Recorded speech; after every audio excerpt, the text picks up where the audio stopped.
21টা ভোটত জয়লাভ সাইৰুদ্দিন আহমেদৰ। আসগৰ আলীক পৰাস্ত কৰে নিৰ্বাচিত হয় সাইৰুদ্দিন।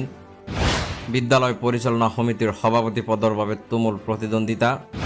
71টা ভোটত জয়লাভ কৰি সভাপতি হিচাপে নিৰ্বাচিত হয় সাইৰুদ্দিন আহমেদ।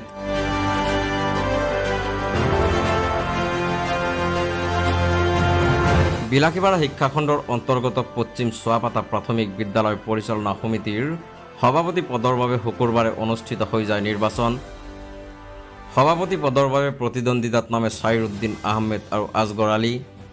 বিভাগীয় কৰ্তৃপক্ষৰ নিৰ্দেশ মৰ্মে শুকুৰবাৰে পুৱাৰে পৰা পশ্চিম চোৱাপাতা প্ৰাথমিক বিদ্যালয় প্ৰাংগণত ভোটগ্ৰহণ অনুষ্ঠিত হয়। ভোটগ্ৰহণৰ অন্তত ঘোষণা কৰা ফলাফল অনুসৰি পূৰ্বৰ সভাপতি সাইৰুদ্দিন আহমেদে আসগৰ আলীক 21টা ভোটৰ ব্যৱধানত পৰাজিত কৰি পুনৰ সভাপতি হিচাপে নিৰ্বাচিত হয়। উল্লেখযোগ্য যে 122জন ভোটাৰৰ ভিতৰত 121জন ভোটাৰে ভোটাধিকাৰ সাব্যস্ত কৰে। ইয়াৰে 71টা ভোট লাভ কৰে সাইৰুদ্দিন আহমেদে।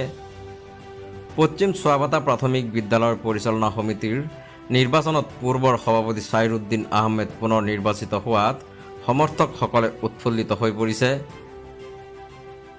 দ্বিতীয়বাৰৰ বাবে সভাপতি নিৰ্বাচিত হোৱা সাইৰুদ্দিন আহমেদে সাংবাদিকৰ আগত অনাগত দিনত ৰাইজৰ সহযোগত বিদ্যালয়খন সুচাৰুৰূপে পৰিচালনা কৰিবলৈ সৰ্বতো প্ৰকাৰে চেষ্টা কৰিব বুলি জানিবলৈ দিয়ে। মোৰ নাম সাইৰুদ্দিন আহমেদ। মই পশ্চিম চোৱাপাতা প্ৰাথমিক বিদ্যালয়ৰ সভাপতি পদৰ প্ৰাৰ্থী। বিগত 3 বছৰমান কাৰ্যভাৰ চলাই গৈছোঁ। গতিকে এইবাৰ নতুনকৈ সেইখন পশ্চিম চোৱাপাতা প্ৰাথমিক বিদ্যালয়ৰ পৰিচালনা সমিতিৰ সভাপতি পদৰ প্ৰাৰ্থিত্ব মই কৰিছিলোঁ আৰু মোৰ লগত প্ৰতিদ্বন্দ্বিতা কৰিছিল আসগৰ আলী। গতিকে আজিৰ দিনটোত যে এইখন স্কুলত সেইটো ভোটদান চলি গ'ল। আসগৰ আলীৰ লগত মোৰ প্ৰতিদ্বন্দ্বিতা হ'ল। সৰ্বমুঠ ভোট হ'ল 122টা। তাৰ ভিতৰত 121টা ভোট পোল হৈছে। ইয়াৰ ভিতৰত মই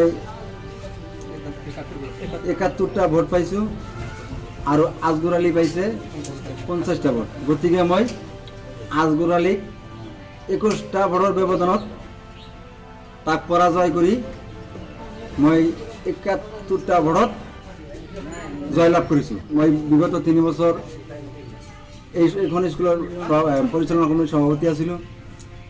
গতিকে ৰাইজে মোক ভাল পায়। এইবাৰ আজিৰ দিনটোত 8-10-2021 চনত নিৰ্বাচিত কৰি ভাল পাইছে। গতিকে ৰাইজে মোক আজিৰ দিনটোতে ভোটদান কৰি মোক সভাপতি পদত যোগদান কৰিছে আৰু মই তাৰ যোগদানত মই আজি নিৰ্বাচিত হৈছোঁ। বিলাসীপাৰাৰ পৰা ফৰিজুদ্দিন আহমেদ, অসম প্ৰহৰী।